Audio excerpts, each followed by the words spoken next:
Assalamualaikum warahmatullahi wabarakatuh. Waalaikumsalam. Alhamdulillah. Alhamdulillahirabbil alamin. Assalatu wassalamu ala asyrafil anbiya'i wal mursalin wa ala alihi wa sahbihi asma'in amma ba'd. Yang kita hormati Ketua Umum Pimpinan Pusat Aisyah Ibu Dr. Apoteker Hajah Salmah Orbayinah MKes yang sudah di depan layar, yang sudah bisa bergabung bersama kita kalian. Yang kita hormati Ketua BPH beserta jajarannya, Pak Rektor beserta jajarannya yang tadi diwakili oleh Prof. Dai, ya karena sama-sama apoteker barangkali ya, sehingga lebih gatuk gitu ya. Juga Bapak Ibu Sivitas Akademika UMS yang luar biasa yang sudah bergabung di pagi jelang siang hari ini. Alhamdulillah di pagi hari ini atau pagi jelang siang hari ini kita bisa bertemu kembali untuk mengikuti webinarnya yang berseri gitu ya. Di kali ini seri yang ke-34.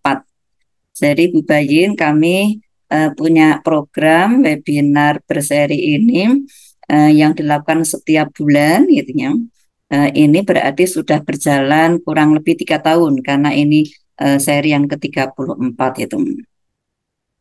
Untuk hari ini tema yang diangkat dalam kajian tadi sudah disinggung oleh Pak WR, Prof. Dai, tentang perempuan berkemajuan dalam membangun peradaban dalam perspektif Aisyah.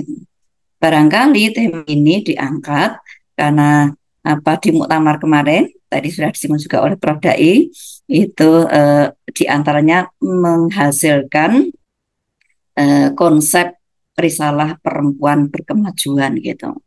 Meskipun di situ sebagai konsep risalah perempuan berkemajuan, tapi tadi sudah dipesankan juga oleh Pak WR bahwa tema ini tidak hanya diperuntukkan bagi ibu-ibu, tetapi juga pasangannya ibu-ibu.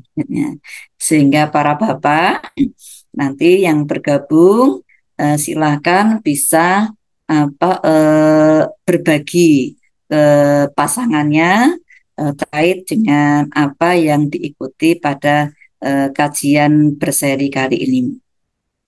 Sebelum kami haturkan pada Bu Bayin, perlu kami perkenalkan ya sekilas CV beliau. Yang pertama tadi sudah disebut beberapa kali bahwa beliau sebagai Ketua Pimpinan Pusat Aisyah periode Muktamar ke-48 yang dulu sempat menghebohkan kota Surakarta, khususnya UMS gitu ya. Nah ini di antaranya menghasilkan beliau sebagai Ketua Pimpinan Pusat Aisyah gitu. Sejak muda beliau ini sebagai aktivis gitu ya, di antaranya yang kami kenali sejak muda aktif di Nasihatul Aisyah. Kemudian aktivitas keseharian ya, di samping beraisyah itu juga sebagai dosen di Fakultas Farmasi Universitas Muhammadiyah Yogyakarta gitu ya. Di samping beliau sebagai akademisi, sebagai aktivis Aisyah, penggerak Aisyah, beliau ini juga suka nembang. Mungkin nanti akan nembang juga ya.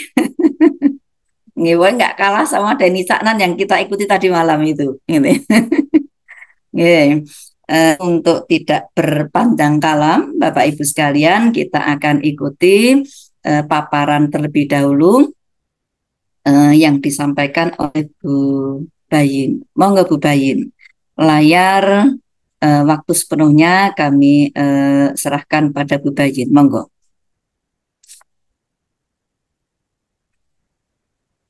Suaranya masih di unmute, Bu. Masih di unmute. aktifkan. Ya. Nggih. Ya, ini mohon maaf ini suaranya pakai handphone, Oh gitu. wajahnya pakai laptop ya. Oh Jadi yang di nggih, nggih. highlight yang laptop biar wajahnya kelihatan. Nggih, Mohon maaf nggih. ini baru tadi pagi kok suaranya agak resek-resek. Nggih. Nih, Assalamualaikum warahmatullahi wabarakatuh. Waalaikumsalam warahmatullahi wabarakatuh. Alhamdulillahirabbil alamin. Alhamdulillahilladzi arsala rasulahu bil huda wa dinil haqq liyudhhirahu 'ala dini kulli wa kafa billahi syahida. Asyhadu an la ilaha illallah wa asyhadu anna Muhammadan abduhu wa rasuluh. Assalatu wassalamu ala Muhammadin nabiyyi wa rasulah wa ala alihi wa ashabihi wa muslimina wa muslimati jami'an. Yang saya hormati Bapak Rektor Universitas Muhammadiyah Solo, Bapak Profesor Fevian beserta jajarannya. Yang saya hormati Bapak Ibu Dekan di seluruh lingkungan UMS, Direktur Pasca Sarjana, Kaprodi, Kepala Biro, Lembaga, unit, dan tentunya yang saya hormati juga seluruh Bapak Ibu dosen dan Pendik, keluarga besar Universitas Muhammadiyah Surakarta. Yang pertama, marilah kita panjatkan puji syukur kehadirat Allah Subhanahu wa taala yang telah melimpahkan berbagai macam rahmat, inayah kepada kita semuanya, sehingga pada pagi hari ini alhamdulillah kita bisa bersilaturahmi. Saya senang sekali walaupun lewat Zoom pada acara yang luar biasa ya, yaitu kajian Islam dan Kemuhammadiyahan.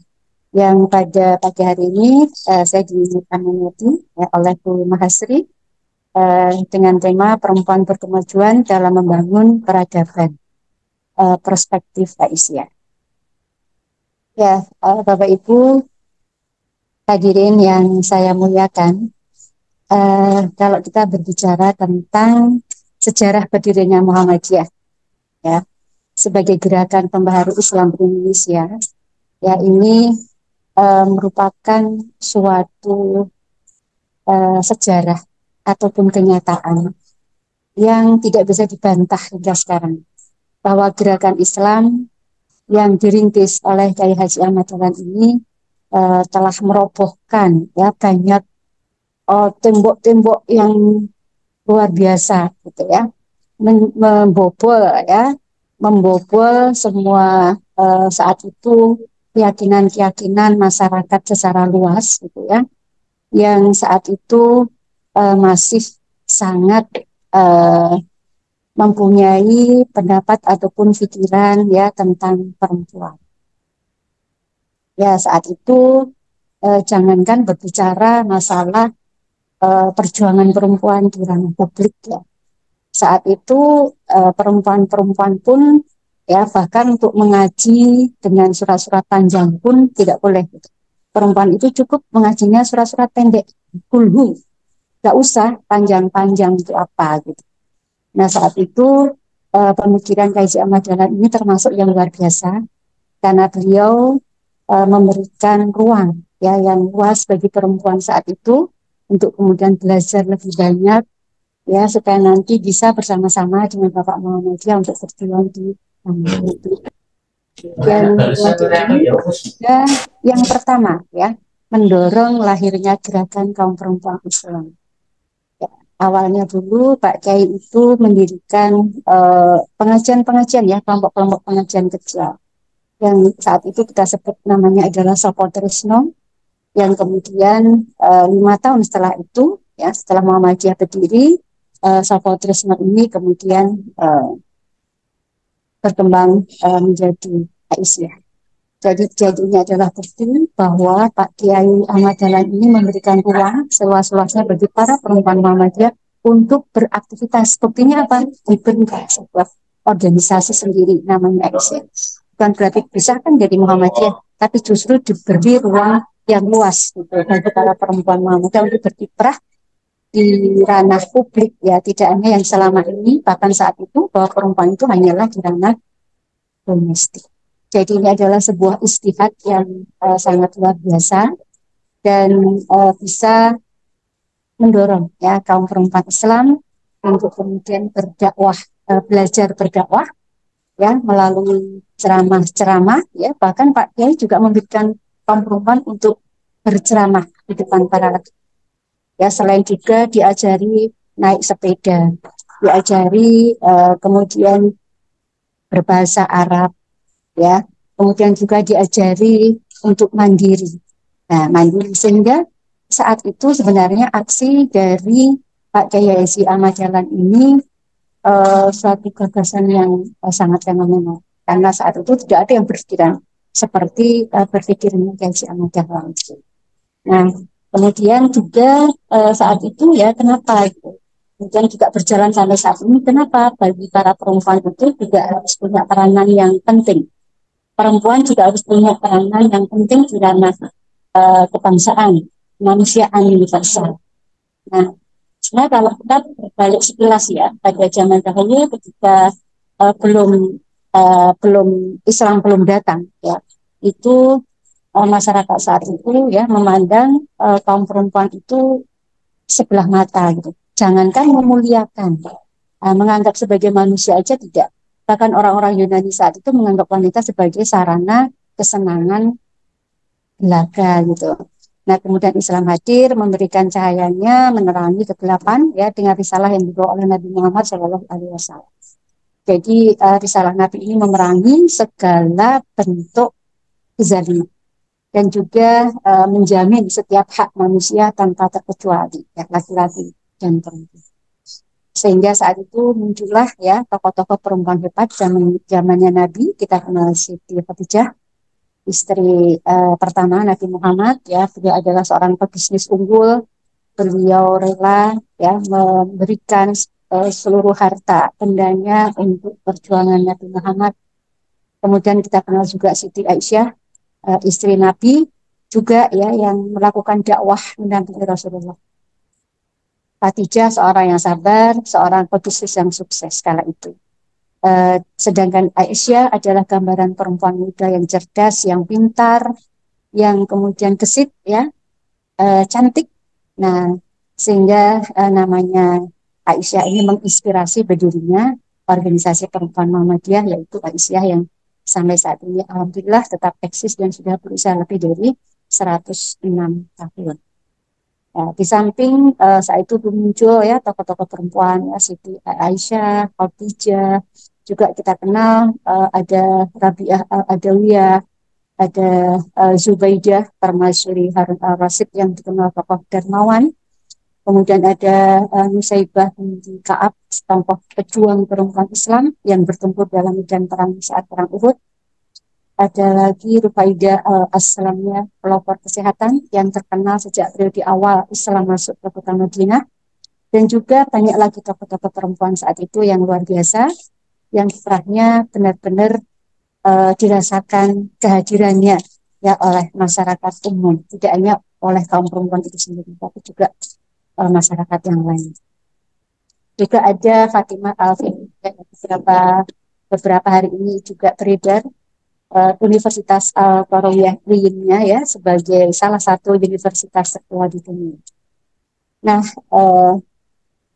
Bapak-bapak Ibu yang saya muliakan, poinnya adalah bahwa sejak berdirinya Muhammadiyah, ya Muhammadiyah sudah membuka peluang yang selebar-lebarnya bagi kaum perempuan untuk berjuang berdakwah ya bersama-sama dengan Muhammadiyah.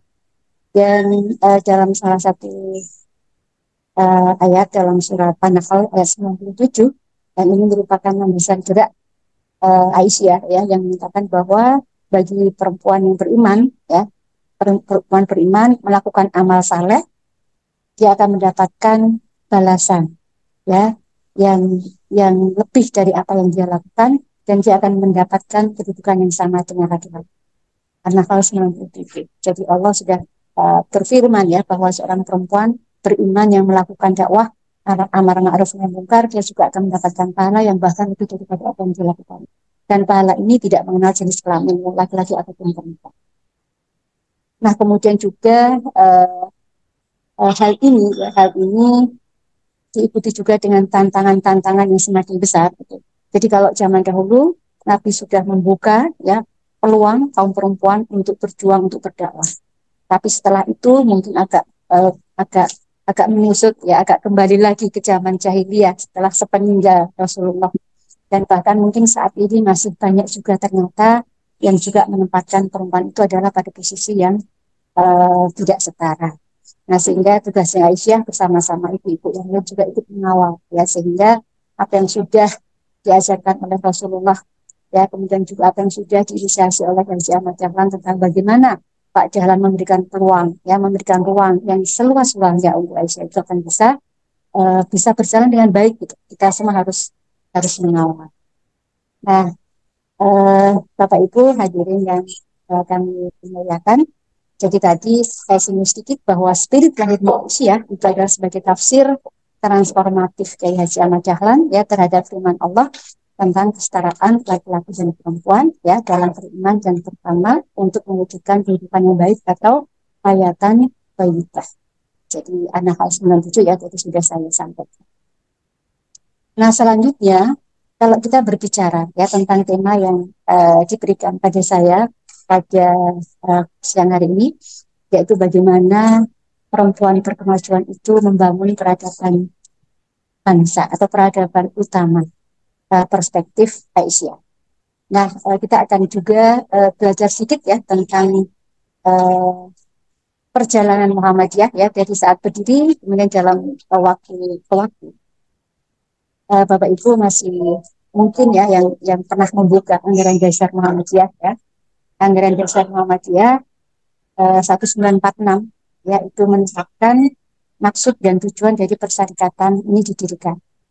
Ya, mungkin masih ingat ya bahwa tujuan dari persyarikatan ini didirikan itu adalah untuk menegakkan dan menjunjung tinggi agama Islam sehingga dapat mewujudkan masyarakat Islam yang sebenar-benarnya.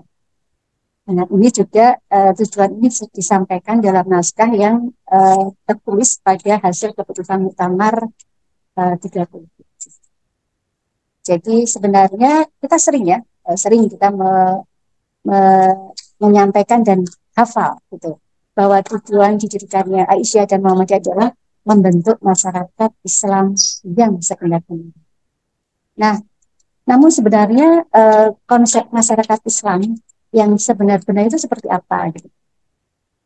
Nah, karena ini ada hubungan erat ya dengan bagaimana Muhammadiyah itu membangun peradaban bangsa.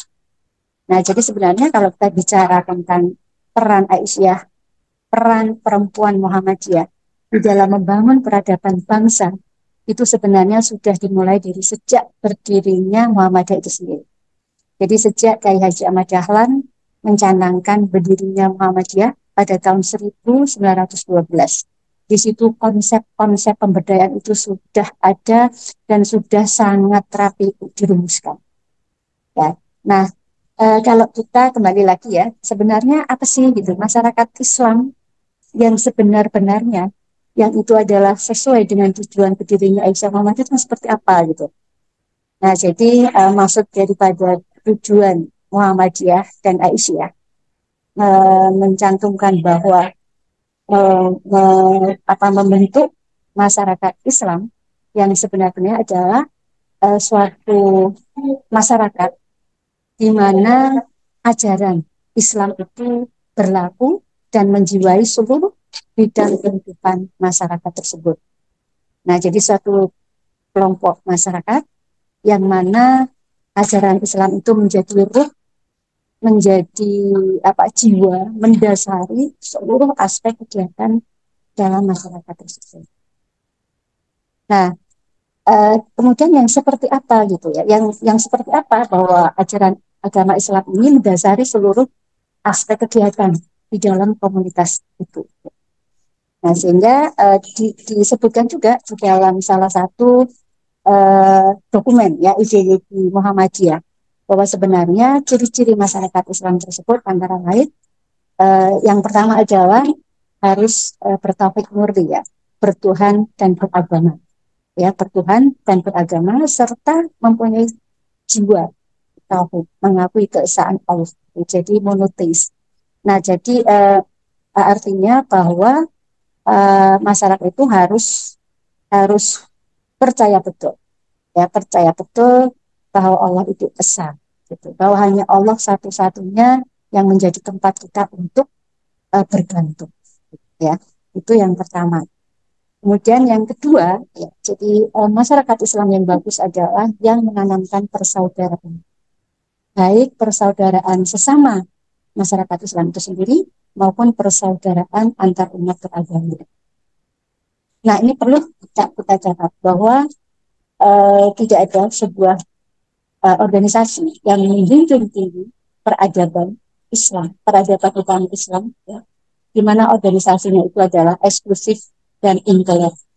Nah, berbeda dengan Muhammadiyah. Muhammadiyah itu adalah sebuah organisasi yang inklusif, ya, dengan Aisyah juga, yang inklusif. Kita terbuka dengan segala macam pemikiran-pemikiran yang ada, karena kita lahir di negara Indonesia, di mana negara itu adalah banyak kepercayaan yang muncul, banyak agama yang dianut, banyak suku, banyak ras, banyak budaya, dan sebagainya. Nah, Muhammadiyah adalah terbuka untuk itu semuanya. Muhammadiyah bersifat inklusif dan bersifat toleran. Nah, dengan keterbukaan dari Muhammadiyah ini dan juga sifat keluarganya yang sangat toleran ini, maka sangat mungkin ya bahwa Muhammadiyah itu adalah organisasi yang memang sejak awal adalah bertujuan ya membangun peradaban yang utama, ya, melalui visi misinya, melalui tujuan yang digagasnya, ya, melalui banyak amal usaha yang dipunyai, ya, dan tentunya mempunyai ya ciri khas khusus itu, bahwa Muhammadiyah itu adalah sebuah organisasi besar yang terdiri daripada anggota-anggota individu-individunya yang itu bersifat inklusif dan juga bersifat toleran.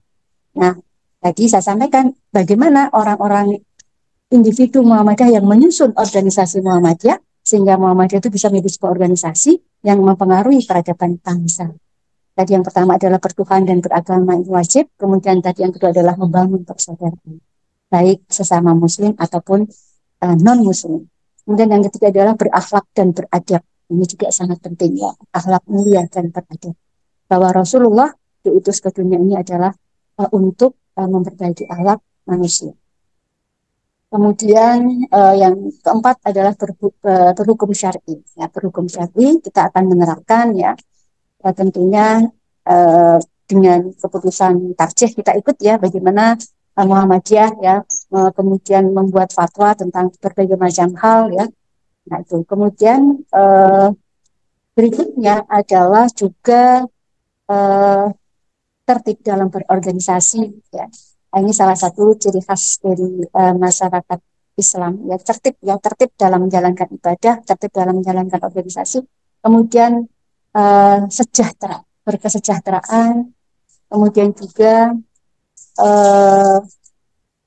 melakukan permusyawaratan, ya, dalam mengambil sebuah keputusan, dan beberapa ciri-ciri lagi yang itu menandakan bahwa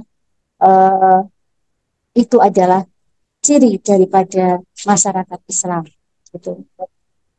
Nah, kemudian bahwa wujud aktualisasi, ya, dari Muhammadiyah dalam mengimplementasikan, ya, Islam yang sebenar-benarnya itu adalah juga tersampaikan kepada gerakannya, gerakan transformatif yang luar biasa dari pusat bahkan sampai dengan ranting, ya, dengan ranting, dengan jamaah-jamaah gerakannya. Ini terimplementasi di situ dalam sebuah gerakan jamaah yang rapi, ya, gerakan yang terstruktur, ya, dalam kehidupan kolektif yang mempunyai corak wasatiyah, ya, yang berkembang.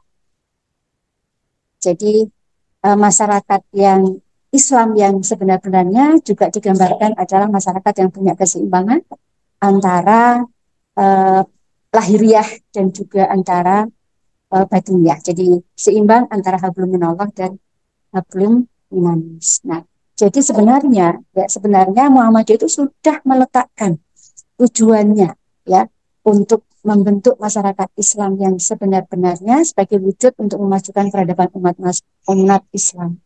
Lalu apa persiapan Muhammadiyah untuk itu semuanya?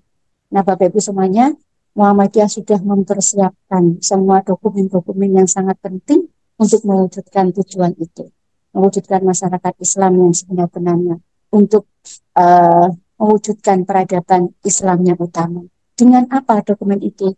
Yaitu salah satunya misalnya ya eh, dengan konsep-konsep yang ada pada pedoman hidup Islami warga Muhammadiyah. Di situ sangat lengkap sekali dijelaskan ya bagaimana warga Muhammadiyah itu mempunyai pedoman tentang hidup secara hidup pribadi, ya, hidup berkeluarga, hidup bermasyarakat, hidup berorganisasi, hidup dalam mengelola amal usaha, hidup dalam kebangsaan, ya, kemanusiaan dan sebagainya. Di situ sangat lengkap sekali. Ya, bagaimana Muhammadiyah itu memiliki konsep yang jelas. Kemudian juga kalau kita lihat matan, keyakinan dan cita-cita hidup Muhammadiyah, di situ juga dijelaskan, ya, dijelaskan bagaimana Muhammadiyah itu memandang masyarakat Islam yang sebenar-benarnya, bagaimana konsep Muhammadiyah tentang Islam, ya, bagaimana cita-cita Muhammadiyah untuk ke depan dan sebagainya. Belum lagi kalau Bapak Ibu membuka kepribadian Muhammadiyah. Nah, di situ juga jelas menggambarkan ya, sosok-sosok pribadi Muhammadiyah yang seperti apa, yang itu akan di sosok-sosok pribadi yang itu menjadi manusia yang unggul, manusia yang berkualitas, yang itu akan membentuk sebuah komunitas, yang komunitas itu kemudian akan membentuk suatu masyarakat yang lebih luas lagi sehingga bisa membangun negara Indonesia menjadi lebih baik.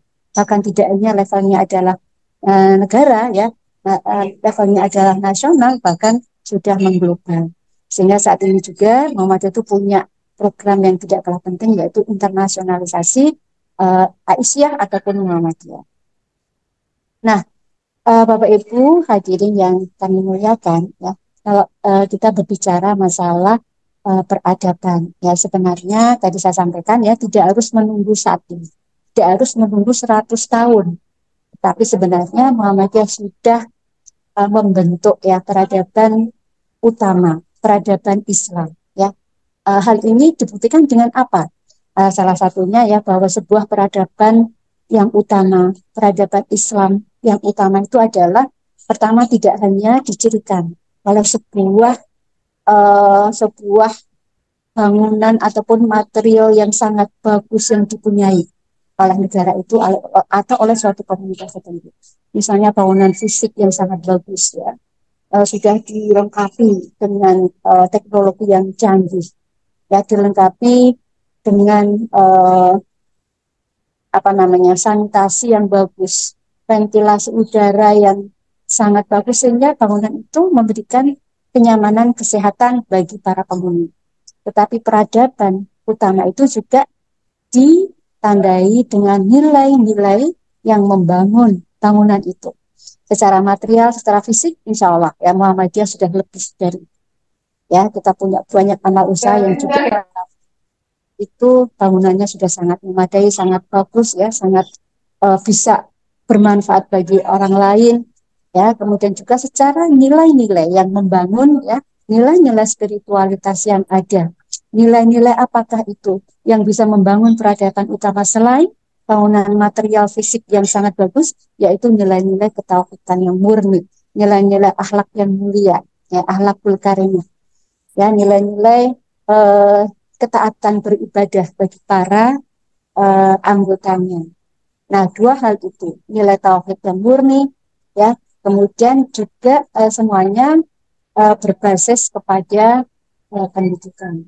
Jadi di awal berdirinya Muhammadiyah sudah mendekatkan diri, walaupun itu organisasi sosial kemasyarakatan, namun stresnya adalah juga di bidang pendidikan. Sebuah peradaban utama itu selain dibangun oleh nilai-nilai tauhid yang murni, juga harus berlandasan kepada ilmu pengetahuan atau knowledge. Nah, UNS saya kira sudah sangat luar biasa dalam hal ini.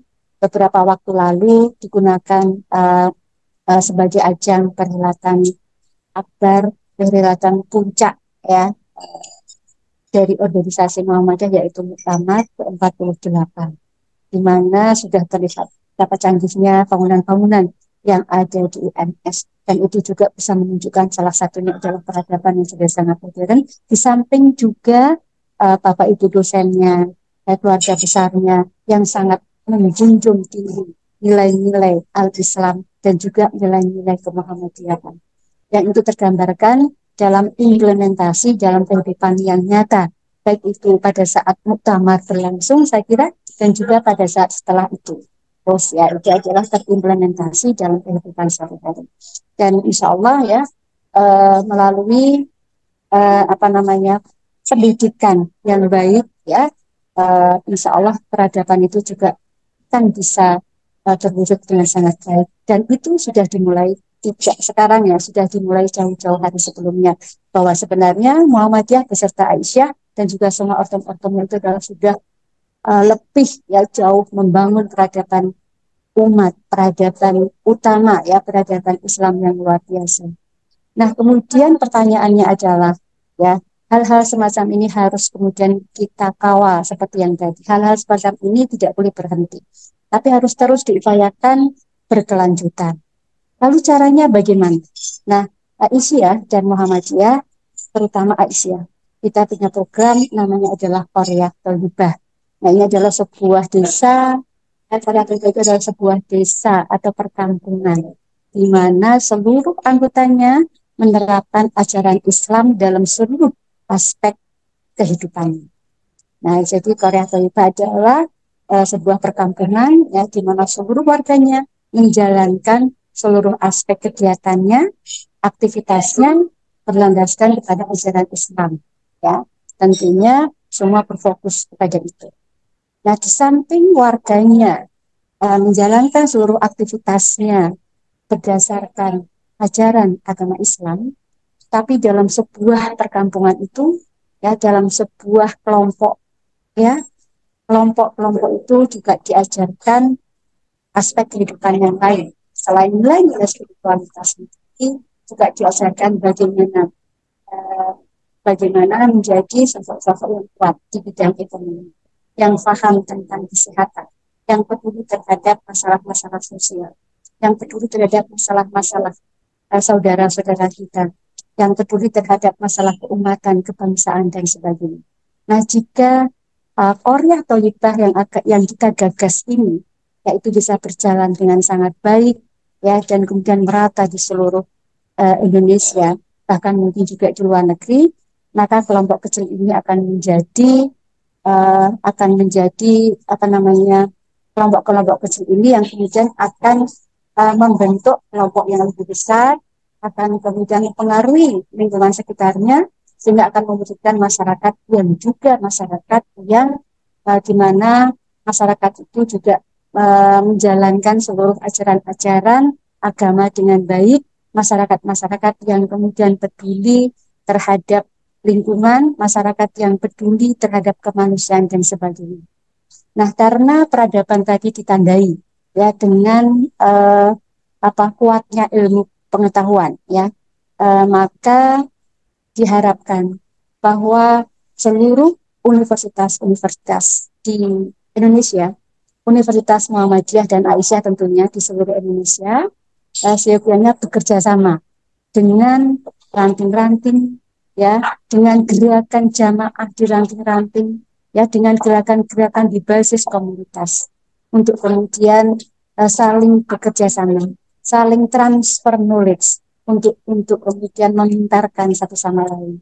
Di satu sisi universitas yang merupakan sumber dari pengetahuan itu akan bisa memberikan ya, pengetahuan-pengetahuannya kepada jamaah-jamaah Aisyah, jamaah Muhammadiyah di level ranting.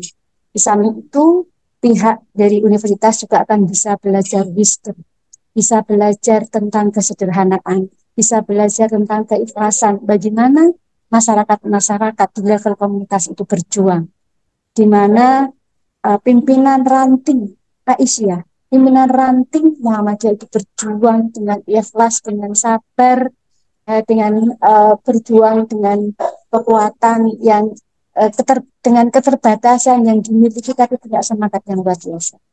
Jadi kedua-duanya saling belajar satu sama lain, sehingga nanti akan terbentuk sebuah Qaryah Thayyibah yang kuat di sisi ilmu pengetahuan dan juga kuat di sisi wisdomnya, di sisi keikhlasan berjuang. di sisi kesabaran.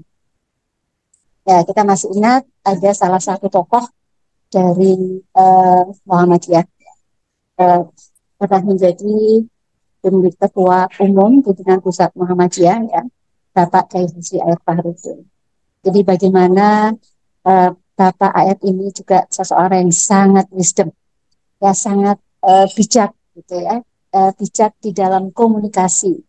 Tapi beliau juga menguasai tentang pengetahuan, ya, menguasai tidak hanya pengetahuan secara profesional yang dia punya, tapi juga mengetahui tentang keagamaan, ya, yang kuat, dan juga didorong oleh sifat komunikasinya yang sangat santun, yang tidak menyakiti orang lain.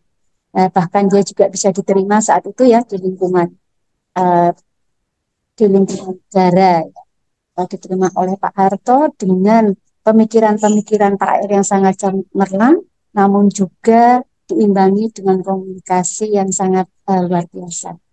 Nah, karena dalam menyampaikan sebuah pesan, ya, dakwah itu, komunikasi ini juga sangat penting. Di samping juga pengetahuan tentunya. Ada sebuah pepatah yang mengatakan knowledge is power, but communication is key. Jadi pengetahuan itu memang sebuah kekuatan besar. Namun komunikasi adalah kuncinya. Bagaimana kita bisa menyampaikan dengan santun, ya, bagaimana dakwah kita bisa menyampaikan dengan penuh kedamaian, ya, dakwah dengan penuh kedamaian, dengan penuh apa namanya, kasih sayang, ya. Jadi bukan dakwah yang menggelurakan kebencian. Nah, jadi hal-hal yang seperti ini, ya, itu harus kemudian kita contoh, ya, ketokohan para pimpinan Muhammadiyah zaman dulu, ya, dengan berbagai kespesifikannya masing-masing itu yang harus kita ambil untuk kita bisa meniru, mencontoh, dan kemudian meneruskan perjuangan dari Bapak Ibu semuanya. Nah, sehingga Bapak Ibu yang saya hormati, ya, bahwa menjunjung peradaban utama, ya, itu juga tidaklah mudah. Namun ini sudah diawali oleh Muhammadiyah dan Aisyah beserta orangnya dengan sangat apik, gitu, dengan beberapa pemikiran-pemikiran yang sangat luar biasa, yang itu sudah terdokumentasi dalam beberapa dokumen ideologinya Muhammadiyah. Kalau Bapak Ibu membaca itu semua dan menguasai satu persatu, ya, dokumen-dokumen yang menjadi dasar untuk cara-cara bagaimana kita membangun peradaban itu, insya Allah Bapak Ibu juga akan lebih mudah untuk melaksanakannya, dari Mukadimah Anggaran Dasar, dari pihak IWM, MKCH, tadi saya sebut, ya, Kepribadian Muhammadiyah, Darul Adi Wasahadah, dan kemudian juga Islam Berkemajuan.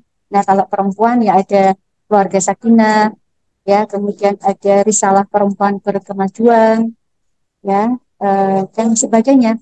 Nah, itu semua adalah sudah dipersiapkan oleh Muhammadiyah, ya, untuk kemudian ingin berkontribusi untuk negara, untuk umat dan kemanusiaan universal. Jadi keberadaan Muhammadiyah ini benar-benar dirasakan. Nah, tadi saya sampaikan bahwa ada dua hal, ya, untuk menyusun peradaban utama, yaitu kekuatan spiritual, ya, dengan kekuatan spiritual, ya, dengan menguatkan, ya, tauhid murni itu, dan juga penguatan ilmu pengetahuan. Nah, kemudian bagaimana bisa, gitu ya, Muhammadiyah akan membangun peradaban jika komponen-komponen yang menyusunnya, ya, itu tidak bisa melaksanakan apa yang diketahuinya sehari-hari. Misalnya, ya, kita sudah menguasai ilmu-ilmu al-Islam dan kemuhammadiyahan. Kita sudah tahu, ya, bagaimana komponen-komponen al-Islam, ya, akidah, akhlak, ibadah, muamalah, ya. Kemudian kita juga paham berbagai macam visi gerakan Muhammadiyah, ya, dan sebagainya. Namun itu tidak dijalankan dalam kehidupan sehari-hari, gitu. Maka nanti, ya, adanya sepertinya, ya, jauh panggang dari api, gitu. Nah, jadi apa ya, banyak ya dari kita terjebak pada masalah-masalah apa yang kita sampaikan itu tidak sesuai dengan apa yang kita lakukan.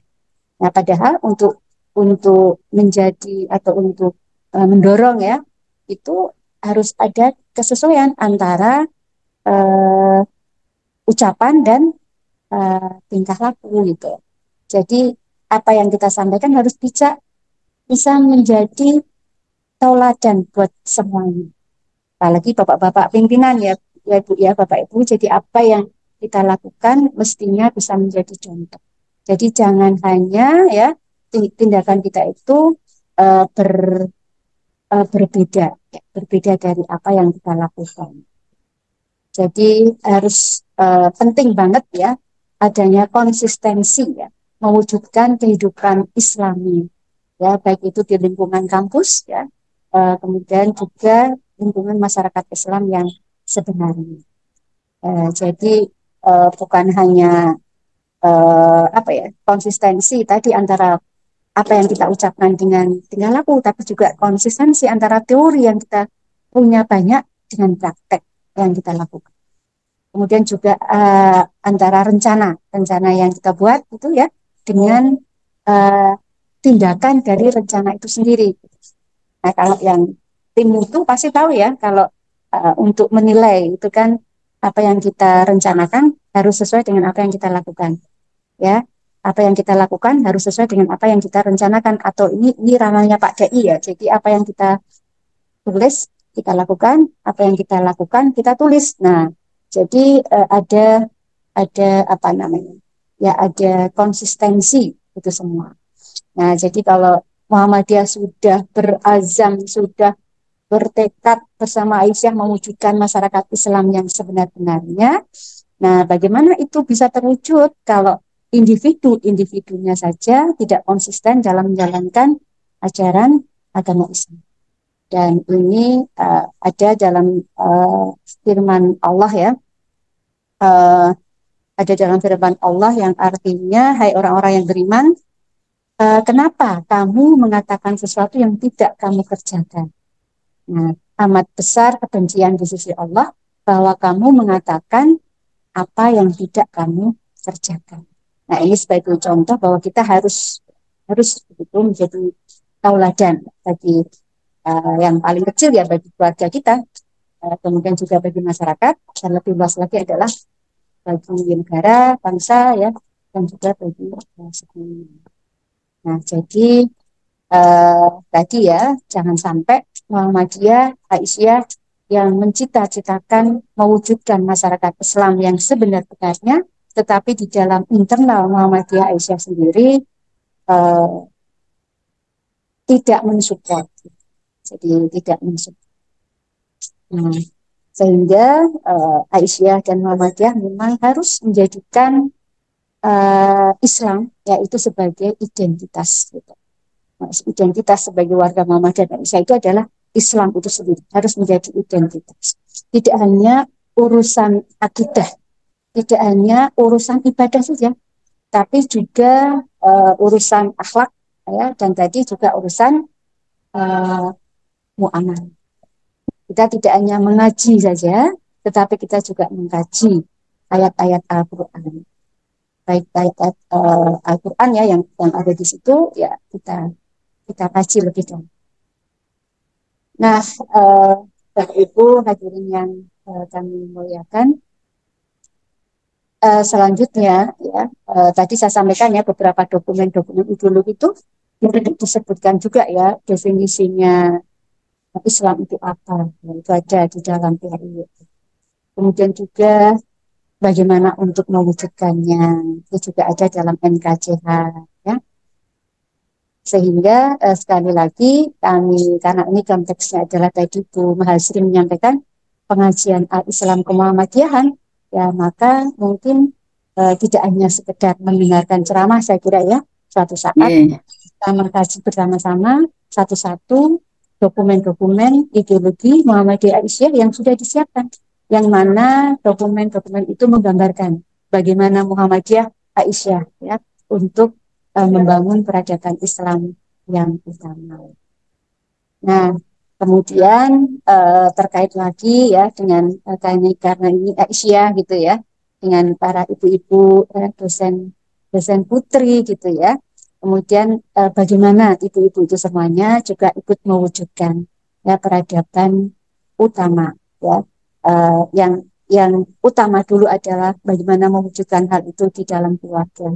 Bagaimana ibu-ibu bisa menjadi contoh baik buat anaknya ya maupun buat suaminya maupun buat tetangganya ya dan juga lebih luas lagi gitu. Nah, ini sangat penting ya. Tadi disampaikan bahwa juga salah satu eh, apa namanya keputusan daripada Muktamar Aisyah adalah risalah perempuan berkemajuan. Tadi sudah disampaikan ya bahwa sejak awal Aisyah tidak ada masalah ya dengan ketidakadilan gender yang tidak ada. Sejak awal Aisyah berdiri, Haji Ahmad Dahlan sudah menerapkan setara. Jika perempuan itu beriman melakukan kebaikan, dia akan setara. Ya, nah sehingga Aisyah ya, walaupun itu sudah dari awal berdirinya Aisyah Muhammadiyah dan agama Islam juga sudah sangat memuliakan perempuan, namun memang hal itu harus terus dikawal terus menerus ya. Artinya kita tidak boleh lelah kemudian berhenti ya sampai di situ. Nah, eh, beberapa hal yang perlu saya sampaikan ya terkait risalah perempuan berkemajuan. Ya. Kenapa juga walaupun Aisyah ini adalah organisasi sosial kemasyarakatan, tapi juga dasarnya adalah pendidikan. Kita juga mendasarkan kepada pendidikan sejak awal berdirinya juga. Gitu. Nah, risalah perempuan berkemajuan ini, Bapak Ibu semuanya, ya, ini dimaknai, mungkin sudah sering mendengar bahwa perempuan berkemajuan itu adalah perempuan yang memiliki alam pikiran dan kondisi kehidupan yang maju dalam semua aspek kehidupan ya tanpa mengalami hambatan ataupun diskriminasi. Nah, perempuan yang maju itu yang bagaimana? Perempuan yang maju adalah perempuan yang berilmu pengetahuan dengan landasan iman. Nah, jadi eh, gerakan untuk belajar, gerakan masyarakat berilmu itu tetap harus kita gelurakan. Karena tanpa ilmu pengetahuan kita tidak akan bisa melaksanakan tujuan kita ya, kita tidak bisa beribadah dengan baik kalau kita tidak punya ilmu pengetahuan. Kita hanya ikut-ikutan ya, jadi kita tidak paham dasarnya apa dan sebagainya. Bahkan kita ikut organisasi Aisyah Muhammadiyah karena orang tua kita aktif di Muhammadiyah ataupun Aisyah. Itu baik, tapi sebenarnya kita juga harus mencari ya apa sih keunikan dari Muhammadiyah Aisyah sehingga kita masuk di situ. Apa kelebihan sih Muhammadiyah Aisyah dibandingkan dengan organisasi-organisasi yang lainnya? Nah, itu harus kita gali, kita harus belajar terus. Nah, sehingga gerakan untuk apa namanya? Gerakan untuk mencari ilmu pengetahuan, membangkitkan atau mewujudkan masyarakat yang cinta ilmu itu juga besar. Dan tentunya kalau di Aisyah Muhammadiyah selain perempuan maju adalah perempuan yang berilmu, tentunya juga tadi saya sampaikan harus beriman. Jadi berilmu itu ya artinya memiliki kemampuan untuk mengembangkan kapasitas fikir, kapasitas zikir, dan juga amaliyah. Gitu. Jadi mungkin juga bisa dikatakan harus seimbang antara uh, iman ya, kemudian juga ilmu dan juga amal. Jadi zikir, fikir dan amal. Jadi ketiga-tiganya harus kuat. Gitu. Kemudian Bapak Ibu, bagaimana sih gitu ya kemajuan perempuan itu ditandai dengan apa gitu? Nah, ditandai dengan potensi dan kesempatan bagi ibu-ibu semua itu untuk meraih prestasi yang optimal. Jadi kemajuan perempuan ditandai dengan potensi dan kesempatan yang terbuka luas bagi para perempuan untuk meraih prestasi, untuk bekerja. Tidak hanya bekerja secara domestik, tapi juga mengembangkan profesi yang itu juga setara dengan laki-laki. Nah, kemudian juga Allah menambahkan dalam Quran surat An-Nisa ya, ayat 4 itu bahwa kemajuan kehidupan itu antara lain digambarkan Allah sebagai hayatan thayyibah, kehidupan yang baik. Seperti juga isyarat dalam tadi An-Nahl 97 ataupun At-Taubah 71. Nah, kemudian yang kedua, selain perempuan tidak punya hambatan dalam menyampaikan potensinya, maka perempuan juga memiliki derajat dan perlakuan yang sama mulia dengan laki-laki tanpa diskriminasi. Perlakuan yang sama mulia. Jika itu adalah ukuran kemuliaannya itu terletak kepada ketakwaannya, keimanannya, kemudian juga amal saleh yang dilakukan. Kemudian juga menjalankan ibadah, menjalankan kekhalifahan di muka bumi. Jadi kemuliaan bukan karena perbedaan jenis kelamin. Kemudian juga perempuan berkemajuan adalah mencerminkan seorang perempuan yang berkepribadian purna dengan nilai-nilai akhlak yang utuh. Tadi sudah saya sampaikan. Kemudian yang keempat, perempuan yang berkemajuan adalah menjalin harmonisasi relasional antara laki-laki dan perempuan. Ya, tadi bersungguh kepada hablum minallah dan hablum minallah. Dan kemudian yang kelima, perempuan berkemajuan mempunyai fitrah, yaitu seperti haid, hamil, melahirkan, menyusui, menopause, ya.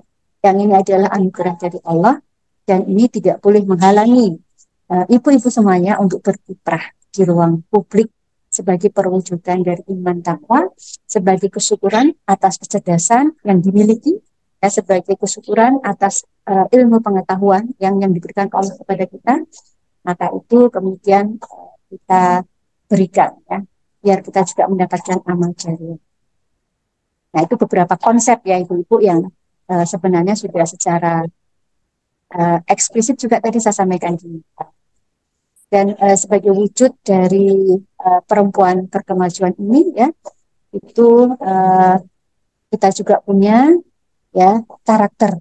Bagaimana sih sebenarnya karakter seorang perempuan berkemajuan untuk membangun peradaban bangsa? Nah, karakter perempuan berkemajuan ini diantaranya bisa kita lihat dari yang pertama adalah iman dan takwa. Jadi seorang perempuan yang berkemajuan harus punya rasa iman dan takwa. Dan ini penjelasannya, wah, saya kira semuanya sudah paham ya, bagaimana seorang itu harus beriman dan harus punya perasaan takwa kepada Allah, ini yang mendasari semuanya. Kemudian seorang perempuan berkemajuan itu juga harus tadi ya taat beribadah. Jadi ibadah luas, tidak hanya ibadah wajib saja. Ibadah ini harus, ya, ini bahkan tidak hanya sekedar sholat 5 kali sehari, tapi berbagai macam ibadah sunnah itu juga harus dilakukan. Kalau kita melihat tokoh-tokoh Muhammadiyah sejak zaman Kiai Haji Ahmad Dahlan sampai sekarang ini, Pak Haidar Nasir, pasti dia punya, ya, kelebihan-kelebihan yang diberikan Allah, ya, sehingga muncul karismatiknya, muncul leadership yang luar biasa. Ya, setiap apa yang dikatakan bisa menjadi tauladan buat semuanya. Itu karena apa? Tidak cukup hanya dengan sholat 5 waktu, tapi pasti ada ibadah-ibadah sunnah yang lain. Ada yang mungkin menjalankan puasa Senin Kemis, ya. Ada juga yang mungkin puasa Daud gitu. Kemudian ada juga yang suka bersedekah misalnya, yang luar biasa, ya, sangat ringan untuk melakukan itu semuanya. Ada juga yang selalu tidak pernah tertinggal salat malam, ya, dan sebagainya. Nah, jadi keterpaduan antara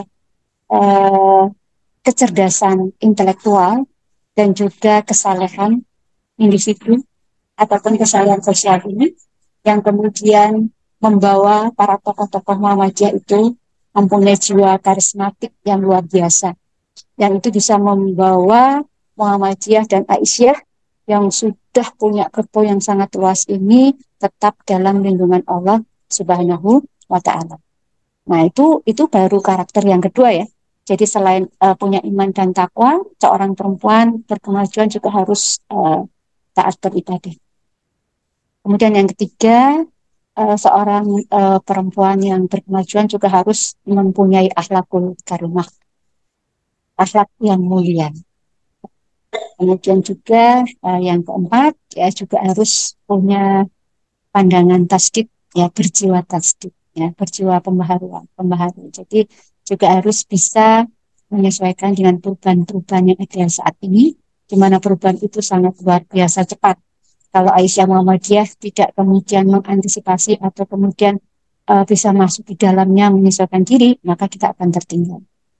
Ya, kita akan terlindas oleh perubahan itu sendiri kalau kita tidak mau berubah. Sehingga jiwa tasdik ini juga yang membuat Aisyah Muhammadiyah sampai saat ini juga masih terus bertahan ya. Karena usia 100 tahun itu bukan usia yang sedikit. Ya, Indonesia, negara kita baru akan berusia 100 tahun di tahun 2045. Dan sampai sekarang sudah dikelurakan ya. Di tahun 2045 akan mencetak generasi-generasi emas, generasi-generasi unggul. Nah, Muhammadiyah Aisyah sudah lebih dahulu. Kita sudah mencetak generasi-generasi emas, kita sudah mencetak generasi-generasi unggul, dan tentunya generasi-generasi emas, generasi unggul ya, dicirikan dengan lahirnya banyak cendekiawan-cendekiawan muslim ya, baik laki-laki, perempuan yang tersebar di seluruh Indonesia bahkan dunia, yang itu memberikan kontribusi nyata untuk bangsa negara Indonesia. Tuh, kita juga banyak menghasilkan ulama-ulama yang cendekiawan atau para cendekiawan yang alim ulama ya, itu juga sudah memberikan kontribusi untuk negara bangsa. Ada yang terjun di dunia politik, ada yang kemudian juga terjun di dunia sosial kemasyarakatan, aktif di dunia sosial kemasyarakatan, yang menjadi tenaga pendidik, yang menjadi researcher, dan berbagai macam profesi, menjadi dokter dan sebagainya, yang itu berdiaspora ke seluruh Indonesia. Nah, ini sudah insya Allah ya, apakah peradaban itu juga ditandai dengan dihasilkannya cendekiawan-cendekiawan yang luar biasa, yang sudah berfungsi, yang sudah memberikan kontribusi yang besar untuk negara? Ini pertanyaan yang mungkin jawabannya bagaimana gitu. Muhammadiyah sudah melakukan itu semua. Nah, sehingga ketika nanti 2045, insya Allah ya, Indonesia akan mewujudkan generasi-generasi emas di 2045. Nah, insya Allah Aisyah Muhammadiyah akan memberikan kontribusi yang besar untuk terwujudnya generasi unggul berkualitas atau generasi emas di 2045. Nah, kemudian tadi tasdid ya. Nah, kemudian karakter yang kelima itu adalah bersifat wasatiyah. Jadi tengahan. Ya, ini sudah banyak dibahas ya, bagaimana karakter wasatiyah itu. Nah, kemudian karakter yang keenam itu adalah amaliyah solihah. Jadi beramal soleh, beramal nyata. Jadi amalnya itu kalau Muhammadiyah, amal usaha, amal soleh langsung kelihatan gitu wujudnya. Ya, amal usaha. Jadi amal dalam bentuk usaha. Ya, apakah itu di bidang pendidikan, kesehatan, sosial kemasyarakatan, ya, panti asuhan, di bidang ekonomi dan seterusnya, langsung dirasakan oleh masyarakat. Ya, amal-amal yang dilakukan oleh Muhammadiyah. Dan itu tentunya merupakan amal solihah. Dan terakhir, ya, karakter daripada perempuan berkemajuan ya dalam membangun atau mengusung peradaban utama itu adalah bersifat inklusif yang tadi saya sampaikan ya, terbuka terhadap perbedaan-perbedaan yang ada. Kita tidak menutup diri, bahkan kita sangat terbuka untuk dialog ya,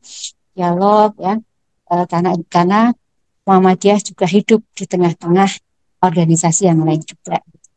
Tidak ada sebuah organisasi besar yang akan mengusung peradaban utama, yang akan mengusung peradaban Islam jika organisasi itu bersifat tertutup dan bersifat intoleran. Nah, saya ulangi lagi ya, tadi sudah saya sampaikan. Dan Muhammadiyah sangat jauh dari itu. Muhammadiyah dan Aisyah bersifat inklusif dan sangat toleran terhadap ini. Nah, kita bisa kuat, kita bisa toleran kepada pihak luar kalau kita sendiri di dalam menguatkan diri sendiri dulu. Kalau kita sudah kuat di dalam, insya Allah kita bisa toleran di luar. Bagaimana kita bisa toleran kalau kita sendiri tidak kuat di dalam, kita tidak memahami, ya tidak memahami ajaran agama Islam dengan baik, kita tidak memahami visi misi gerakannya Muhammadiyah ataupun Islam. Jadi harus kuat ya. Jadi tadi juga bahwa individu yang menyusun sebuah gerakan harus kuat secara agama, ya, tetapi juga harus kuat di bidang pendidikan dan juga punya kesalehan sosial yang tinggi, peduli terhadap umat, bangsa, dan negara. Saya kira itu dulu Mbak Mahasri ya. Diskusi kalau masih ada waktu. Matur nuwun Bu Bayin. Terima kasih. Nasrullah wa fatum qarib wa basyiril mu'minin. Assalamualaikum warahmatullahi wabarakatuh. Waalaikumsalam warahmatullahi wabarakatuh. Dengan salam penutup tadi belum berarti kajian kita sudah selesai.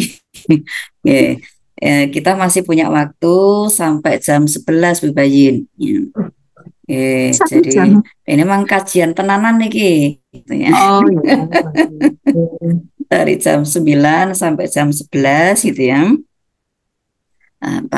Tema yang diangkat tadi cukup menarik, paparan Bu Bayin juga luar biasa, bahwa di antara yang menginspirasi perempuan berkemajuan dalam membangun peradaban itu di antaranya adalah surat An-Nahl ayat ke-97 gitu ya. Bapak Ibu yang kami hormati, dari paparan yang disampaikan oleh Bu Bayin tadi, ini sudah ada komentar dan beberapa pertanyaan di room chat. Tetapi barangkali ada di antara Bapak Ibu yang mau menyampaikan secara langsung terlebih dahulu. Monggo kalau ada bisa raise hand, akan kita beri kesempatan terlebih dahulu kalau ada yang mau ngendikan secara langsung gitu. Wonten? Kalau belum ada, ini yang komentar pertama justru Bapak-Bapak nih Bu Bayin. Ada Pak Nur Alis dari Fakultas Ilmu Kesehatan ini. Matur nuwun Bu, mengingatkan kami berbagai wanita pemberani serta rela berjuang untuk agama gitu. Rela melepaskan harta untuk agama seperti istri Rasulullah Siti Khadijah, Aisyah, Robiah Al-Adawiyah, termasuk pahlawan-pahlawan wanita di Indonesia pastinya. Jadi kalau di Aisyah ini banyak Khadijah ya Bu Bayin ya, banyak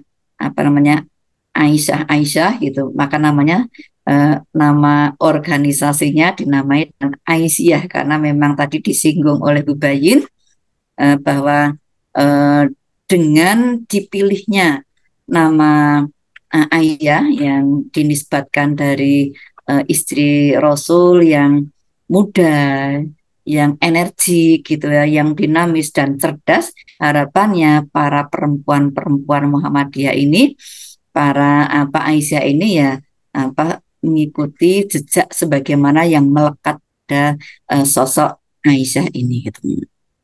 Terima kasih Pak Alis atas komentarnya. Ini kayaknya nggak perlu ditarik balik kayaknya Bu Bayin ya. Kita lanjut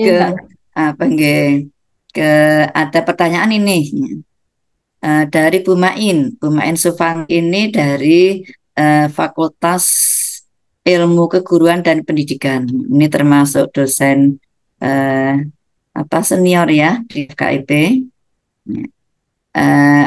Beliau tuliskan di dalam room chat ini, risalah perempuan berkemajuan hasil muktamar perlu disosialisasikan dan diterapkan dalam kehidupannya.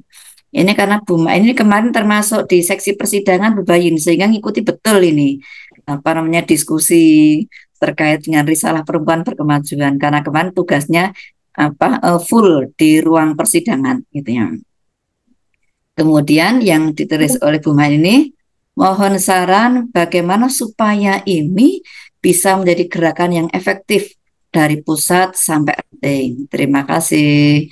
Eh, Insya Allah yang kita lakukan di pagi jelang siang hari ini menjadi bagian juga dari sosialisasi ya Bu Bayin ya.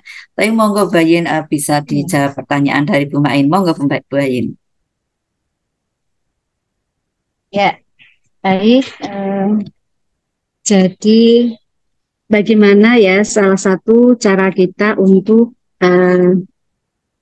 membuat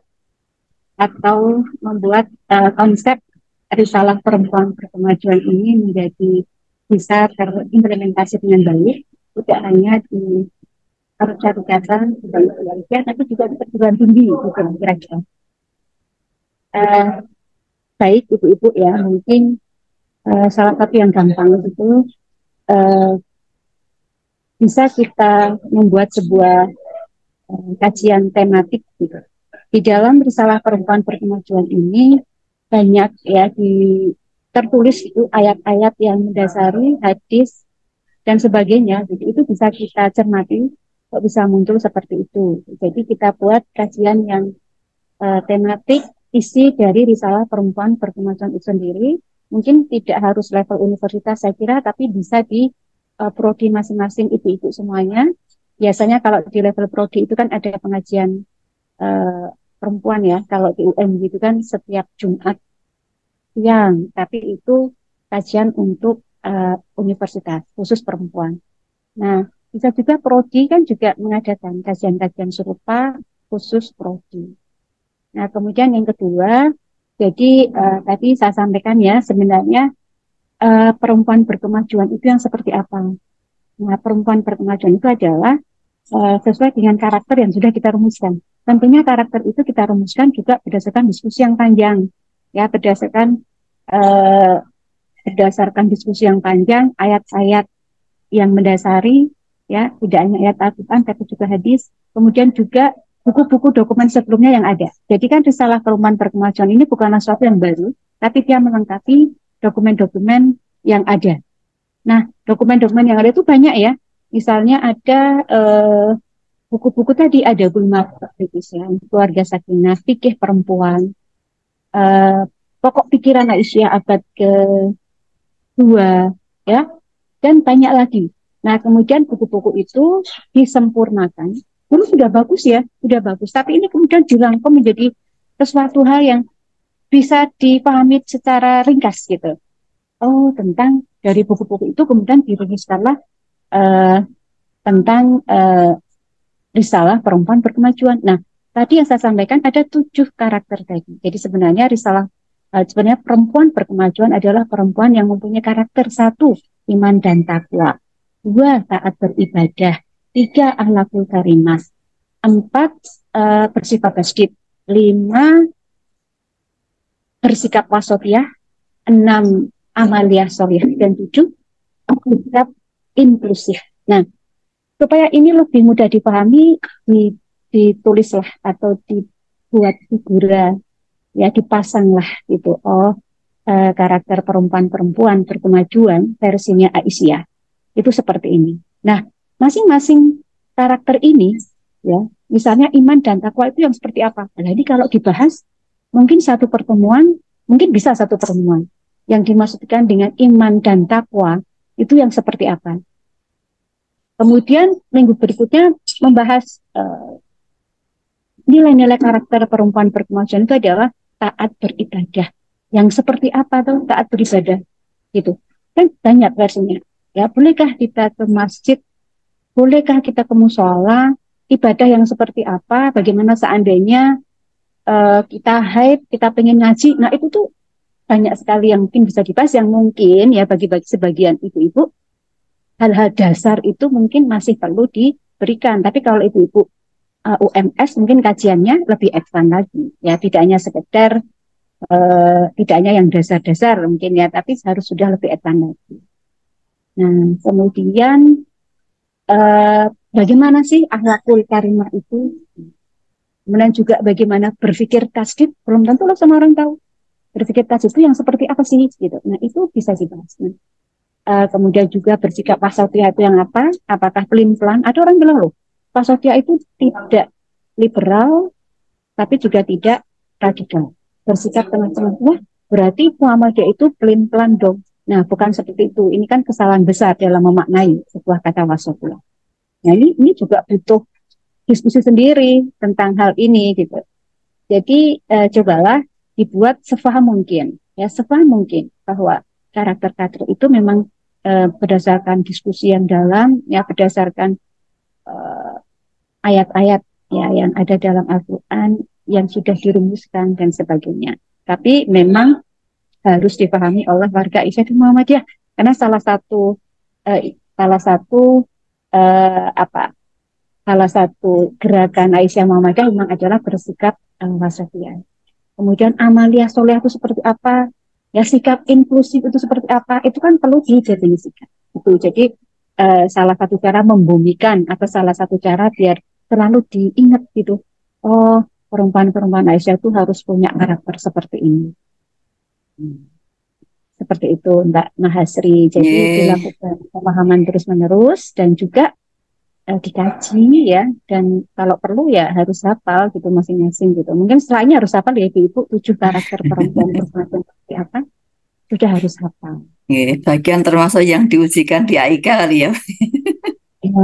Ya, karena baru mungkin belum ada di kuliah AIK ya Mbak ya. Iya, Bisa dimasukkan. matur nuwun Bayin untuk jawaban pertanyaan yang pertama, termasuk saran Bayin untuk penyelenggaraan kajian-kajian di masing-masing prodi ataupun fakultas itu ya, di antaranya dalam rangka sosialisasi karakter perempuan berkemajuan ini.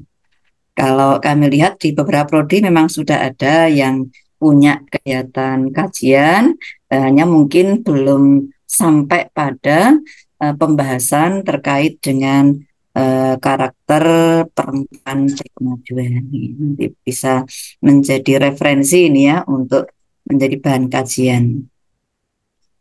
Bapak Ibu yang kami hormati, ini masih ada pertanyaan yang berikutnya, masih ada 2 pertanyaan ini Bu Bayin. Yang pertanyaan kedua dari Mbak Nurika Halila Daulaini.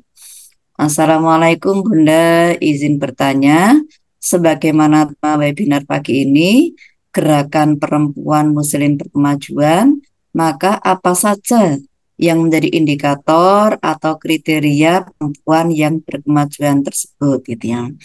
Jadi kalau indikator tadi sudah disinggung oleh Bu Bayin, diantaranya terkait dengan 7 karakter yang menjadi konsep di Risalah Perempuan Berkemajuan. Tapi barangkali perlu disinggung terkait dengan ini Bu Bayin, komitmen perempuan berkemajuan itu mungkin sehingga bisa menambah wawasan teman-teman terkait dengan Risalah Perempuan Berkemajuan. Monggo Bu Bayin. Ya, baik. Kalau yang menjadi tadi pertanyaannya ciri ya, indikator atau kriteria perempuan Muslim berkemajuan. Indikator itu kan sedikit saya ulangi lagi ya Bu ya, tapi tadi sudah sampaikan sampai dengan ada 5 ya. Ada 5 indikator perempuan berkemajuan, atau itu latar belakang ya, latar belakang juga yang konsep Risalah Perempuan Berkemajuan. Tadi yang pertama kan dimaknai bahwa perempuan berkemajuan itu adalah perempuan yang memiliki alam pikiran dan kondisi kehidupan yang maju dalam segala aspek. Jadi perempuan itu harus maju dalam segala aspek.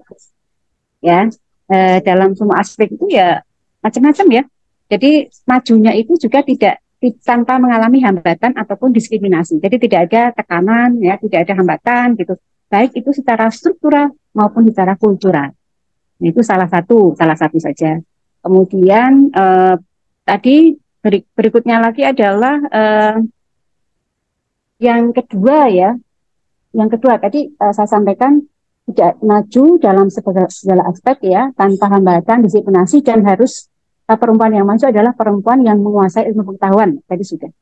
Kemudian yang kedua tadi memiliki derajat perlakuan yang sama mulia dengan laki-laki tanpa ada diskriminasi. Itu dasar ayatnya banyak sekali. Kemudian yang ketiga tadi saya sampaikan mencerminkan perempuan berkemajuan itu Nah, mencerminkan kepribadian muslimah yang berakhlakul karimah ya, seperti itu. Kemudian yang keempat tadi, menjalin hubungan yang baik ya antara laki-laki dan perempuan. Kemudian yang kelima adalah fitrahnya perempuan yang melahirkan, menyusui, itu jangan menjadi hambatan untuk kemudian kita berkiprah di dunia, berkiprah di ranah sosial. Nah, kemudian sebagaimana disampaikan Mbak Mahasiswa tadi ya, selain itu adalah konsep dari perempuan berkemajuan, ada lagi ya selain karakter dari perempuan berkemajuan yang 7 tadi, kita juga punya komitmen ini. Nah, jadi ada 10 komitmen perempuan berkemajuan ya. Semoga tidak ada yang terlewat ya. 10 komitmen perempuan berkemajuan. Itu yang pertama adalah penguasaan ilmu, pengetahuan, dan teknologi. Nah, jadi seorang perempuan yang maju, ya perempuan yang berilmu, perempuan yang mencintai ilmu pengetahuan. Nah, dan juga selain dia menguasai ilmu di bidangnya, dia juga menguasai teknologi. Karena teknologi ini kan sekarang berkembang sangat cepat. Jadi kalau kita tidak ikut terjun di dalamnya, kita tidak menyelami, kita akan bisa ketinggalan banyak sekali. Nah, jadi seorang perempuan berkemajuan pertama menguasai ilmu di bidangnya sesuai profesi masing-masing, tapi juga menguasai ilmu agama. Ya satu saja atau apa ilmu agama yang dikuasai harus ada untuk bekal kita tabligh berdakwah gitu ya, dan juga menguasai ilmu teknologi tadi. Kemudian yang kedua, perempuan berkemajuan ya itu komitmennya adalah pelestarian lingkungan. Ini sangat penting. Ini sebagai tugas ya, fitrah manusia dilahirkan di bumi ini adalah sebagai untuk beribadah dan juga untuk khalifah fil ardh. Nah, kita harus ikut menjaga, melestarikan lingkungan sehingga bumi yang kita pijak ini akan selalu terus terjaga dengan baik ya. Apalagi kondisi pencemaran sekarang yang sudah sangat besar. Kemudian juga banyak gempa bumi, banyak banjir, longsor dan sebagainya. Nah, itu kan sebenarnya juga ulah tangan-tangan manusia juga. Gitu. Nah, jadi kita harus berkomitmen untuk melestarikan lingkungan.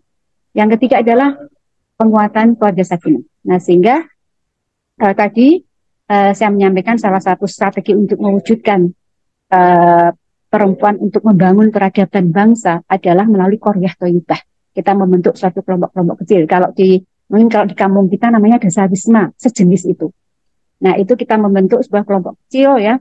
Tetapi kelompok kecil itu juga ada penguatan keluarga sakinah. Tidak hanya aspek-aspek ekonomi, sosial, kemasyarakatan gitu kan, nilai-nilai spiritual, tapi penekanan keluarga sakinah juga harus diberikan pada qaryah thayyibah. Sehingga namanya jadi KSKT ya, keluarga sakinah qaryah thayyibah. Nah, ini sangat penting karena dari keluarga yang baik ya, dari keluarga yang sakinah, dari keluarga yang kuat gitu, ya kita akan membentuk anak-anak kita yang kuat gitu, dan ini akan mensupport masyarakat menjadi kuat juga ya, kuat secara agama ya. Keluarga sakinah itu keluarga yang di mana keluarga itu menjadi tempat untuk kita berdiskusi kalau ada masalah-masalah. Jadi diskusinya tidak ke orang lain, tapi diskusi kalau ada masalah adalah kembali kepada keluarga. Keluarga sakinah itu memberikan ketenangan jiwa bagi para penghuninya. Ketenangan jiwa bagi istri, bagi suami, bagi anak-anaknya gitu ya. Dan definisi keluarga ini tidak hanya keluarga kecil ya, tetapi siapapun yang tinggal di rumah itu. Nah, rumah itu memberikan kenyamanan, memberikan ketenangan jiwa.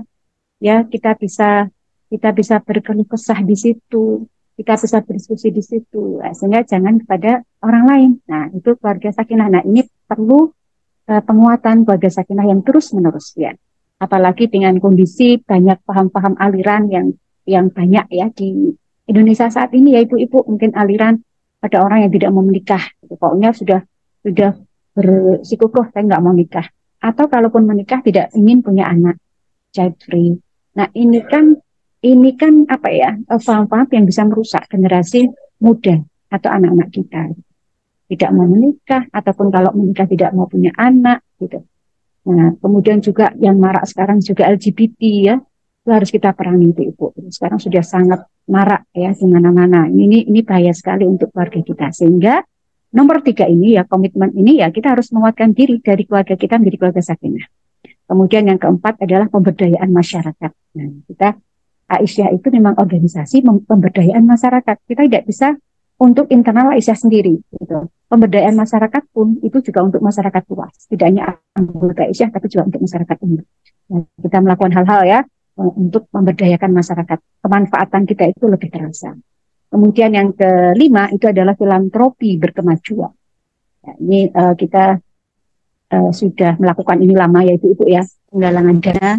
Ya, kalau diranting bagaimana Bu Ketum penggalangan dana? Ya sederhana aja, setiap pengajian mungkin bisa diberikan deklarasi ya, setiap pengajian diberikan kotak infak. Nah, itu juga salah satu cara untuk memasukkan filantropi di level ranting. Maksudnya berbeda filantropi di level daerah, wilayah ataupun pusat, tidak seperti itu. Tapi ini harus kita bangkitkan gitu ya, dari pusat sampai dengan jadi filantropi berkemajuan. Kemudian juga komitmen yang ke-6 itu adalah kita menjadi aktor perdamaian. Apalagi kondisi Indonesia saat ini ya, yang katanya kata Prof. Zuro sedang tidak baik-baik saja. Nah, sehingga kondisi yang sedang tidak baik-baik saja itu ya muncul. Bagaimana Muhammadiyah muncul dengan seluruh kader-kadernya untuk membantu menyelesaikan solusi yang mungkin bisa kita lakukan ya, sekecil apapun yang kita lakukan ya, yang bisa bermanfaat untuk bangsa, untuk menyelesaikan berbagai macam permasalahan yang ada. Nah, kita bisa menjadi aktor perdamaian, gitu ya. Nah, jadi kalau insya Allah Bapak Ibu ya, kalau kita misalnya tadi sudah menjadi individu-individu yang kuat di bidang tauhid, akhlak, ibadah kita bagus, gitu. Nah, ini akan bisa bagaimana kita tidak kuat dulu di dalam kita nggak akan bisa mempengaruhi orang lain dong kalau kita tidak kuat. Nah, sehingga sekali lagi untuk masalah-masalah tauhid, masalah agama itu harus selesai dengan kita sendiri dulu gitu. Kita kuatkan diri kita dulu. Baru kita bisa menjadi aktor perdamaian, baru kita bisa menjadi penggerak kemanusiaan ya. Nah, kemudian komitmen yang ke-7 itu adalah partisipasi publik, ini sangat penting. Aisyah juga harus punya peran berpartisipasi di masyarakat. Ya, partisipasi publik, kita harus punya peran unggul di situ ya. Kalau ada masalah-masalah kemanusiaan, kita harus nomor 1 di situ. Kemudian komitmen yang berikutnya kemandirian ekonomi. Nah, kalau kita mandiri, kita kuat, insya Allah organisasi kita juga bisa berjalan dengan baik. Kita jangan terlalu bergantung ya kepada salah satu. Kerjasama itu boleh-boleh saja. Kerjasama dengan pemerintah ya justru sangat bagus gitu. Tapi kita tetap harus mementingkan, kita harus tetap mendasarkan bahwa kita harus mandiri. Tanpa menutup kemungkinan bekerjasama baik dengan pemerintah maupun dengan pihak-pihak luar negeri. Justru malah itu harus kita jalin. Kemudian juga komitmen yang ke-8, kita harus punya peran kebangsaan. Apalagi ini adalah mau tahun pemilu 2024 Februari ya. Nah, sehingga harus sudah disingkirkan dari sekarang bahwa Aisyah Muhammadiyah harus punya tokoh-tokoh, harus punya kader-kader yang dia punya passion di ranah kebangsaan ini. Tidak semua orang bisa, tapi kita harus dorong anggota-anggota Aisyah Muhammadiyah yang dia punya passion untuk mencalonkan diri sebagai anggota legislatif lah dan sebagainya. Terakhir, untuk yang komitmen perempuan berkemajuan yang terakhir adalah kita punya sifat peduli ya, kemanusiaan universal. Kita peduli terhadap masalah-masalah kemanusiaan, kebodohan, kemiskinan, ya.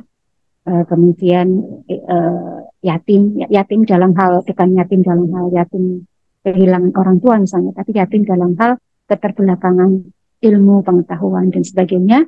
Dengan ini juga kita harus peduli. Saya kira itu Bu Mbak Mahasri ya, Bu Mahasri. Beberapa hal yang bisa gitu kita lihatlah tentang perempuan berkemajuan. Matur nuwun Bu Bayin, paparan yang luar biasa terkait 10 komitmen ya yang perlu dibangun dan menjadi pribadi ya pada perempuan-perempuan Muhammadiyah, termasuk ibu-ibu yang ada di UMS dan pasangan dari bapak-bapak yang ada di UMS itu. Masih ada satu pertanyaan lagi Bu Bayin, tapi saya tawarkan dulu, mungkin ada Bapak Ibu yang mau bertanya secara langsung. Mboten wonten, Kalau mboten wonten, ini masih ada satu pertanyaan dari Laboran Kesmas Kurniawan. Wah, ini apa Bapak-bapak lagi ini imbang ini Bu Bayin. Tadi respon pertama dari Bapak-bapak, kemudian ini pertanyaan yang terakhir juga dari Bapak-bapak, yang tengah tadi dari dua Ibu gitu ya. Assalamualaikum Bu, mohon izin bertanya, bagaimana agar perempuan dapat menyelaraskan terkait implementasi antara peradaban perkembangan ilmu pengetahuan dengan akidah Islam yang ada, agar tetap berjalan selaras untuk diimplementasikan. Terima kasih, Bu Bayin. Ah, ya. Jadi yang pertama perempuan berkemajuan tadi kan harus mencintai ilmu pengetahuan. Jadi harus belajar terus-menerus ya untuk menguatkan diri sendiri. Saya pun sebenarnya berat Bapak Ibu ya, kan dari farmasi ya. Jadi latar belakang agamanya itu kan sangat berbeda kalau Bapak Ibu lulusan dari pondok atau lulusan dari yang jurusannya agama. Tetapi kita bisa belajar gitu. Jadi kita harus belajar terus-menerus ya, long life learner, pembelajar sepanjang hayat untuk meningkatkan kapasitas kita, untuk meningkatkan wawasan kita, ya untuk meningkatkan pengetahuan kita. Itu yang pertama. Jadi selalu mengupgrade lah gitu. Kemudian yang kedua tadi apa Mbak Mahasri? Bagaimana agar ada keselarasan keselarasan ya, antara dalam mengimplementasikan antara perkembangan pengetahuan dengan akidah Islam. ya menselaraskan. Nah, jadi tadi sudah saya sampaikan bahwa peradaban itu kan bisa dibangun ya. Pertama adalah berbasis tauhid yang murni. Nah, jadi ini harus mutlak. Jadi kita harus mendasarkan diri kepada tauhid yang murni. Artinya Bapak itu sudah paham tentunya ya bahwa hanya Allah lah yang menjadi sandaran kita. Kita tidak boleh menduakan Allah. Bahwa Allah itu esa, Allah itu berkuasa, itu mutlak gitu. Jadi kalau kita sudah kembali ke situ, insya Allah semuanya akan jadi lebih baik. Baru kemudian kita mengimplementasikan peran kita sebagai perempuan untuk merubah atau membangun peradaban utama. Tadi saya sampaikan juga bahwa peradaban utama itu bisa dibangun ya. Itu juga salah satunya adalah kekuatan ilmu pengetahuan. Jadi selain para perempuan itu kuat di bidang agama, ya tauhidnya murni, berakhlak mulia, tapi perempuan juga punya kemampuan berpikir yang baik ya, pengetahuan yang cukup untuk itu semuanya. Itu jadi peradaban itu bisa dibangun antara lain lah, masih banyak hal yang bisa dibangun antara lain dicirikan dengan itu. Jadi bertauhid murni dengan berbasis ilmu pengetahuan. Keduanya harus sejalan seirama. Tidak boleh kita melakukan implementasi dengan meninggalkan agama. Wah ini kalau kita implementasi ini itu kan di agama misalnya kurang pas ya, tapi tetap dijalankan. Semuanya harus seiring sejalan antara agama dan juga antara implementasi, tidak boleh saling meninggalkan. Nah itu, jadi memang kita harus menguasai Bapak ya, gitu. Dan juga yang harus disadari ya, kita harus kuat di dalam, kemudian juga pinter gitu ya, knowledge-nya juga kuat, dan juga bahwa kita menyadari ya salah satu indikator peradaban itu adalah rahmatan lil alamin. Ya, jadi warganya itu bertauhid murni, kemudian juga warganya itu adalah menerapkan ya bisa mencerminkan itu bahwa itu semua adalah yang kita lakukan itu memang benar-benar rahmatan lil alamin. Jadi memberikan rahmat bagi semua orang, tidak hanya umat muslim bahkan ya, tapi semua makhluk, dan tidak hanya makhluknya tidak hanya manusia, tapi juga bagi hewan, bagi tanaman, itu memberikan rahmat, memberikan ya rahmat bagi seluruh alam. Jadi kalau kita lihat rahmat tanlil alamin ini mengandung substansi bahwa sebuah peradaban itu harus ada keadilan, sebuah peradaban itu harus ada kesejahteraan, ya, rahmatan lil alamin, memberikan rahmat bagi semuanya, adil, sejahtera, gitu ya, secara ekonomi cukup, gitu. Dan juga hal-hal yang lain yang itu menenteramkan jiwa dan seterusnya. Tuh, jadi kira-kira seperti itulah ya. Kita harus mengimplementasi itu bareng-bareng ya, antara kekuatan kita di bidang Islam dan juga kemuhammadiyah pasti, tetapi juga kita harus menguasai ilmu pengetahuan. Itu Mbak Mahasri. Matur nuwun Bu Bayin. Ini alhamdulillah 3 penanya pertanyaan-pertanyaan sudah terjawab semuanya. Mudah-mudahan sesuai dengan harapan dari para penanya gitu ya. Kita sebenarnya masih punya waktu ini, masih punya waktu 27 menitan gitu ya. Barangkali Anda di antara Bapak Ibu yang memanfaatkan waktu ini untuk diskusi lebih lanjut. Monggo kalau masih ada. Wonten Bapak Ibu? Nggih, tidak ada respon berarti sudah cukup gitu ya. Nggih, matur nuwun sekali. Bapak Ibu sekalian, tadi paparan Bu Bayin yang luar biasa terkait dengan perempuan berkemajuan dalam membangun peradaban dalam perspektif Islam. Ini kalau tadi ungkapkan bahwa arah dari perempuan berkemajuan dalam bangun peradaban ini sebenarnya menuju ke terwujudnya masyarakat Islam yang sebenar-benarnya gitu ya. Kita membayangkan sebagaimana kajian-kajian yang kita baca itu kan wujud dari masyarakat Islam yang sebenar-benarnya ini kan dalam rangka mengambil apa yang ada dalam Al-Quran itu terwujudnya baldatun thayyibatun wa rabbun ghafur gitu ya. Tadi Bu Bayin menyampaikan kepada kita bahwa untuk mewujudkan itu dimulai dari membentuknya atau mewujudkan konsepnya Qaryah Thayyibah yang itu sudah digulirkan cukup lama oleh Aisyah ya Bu Bayin ya.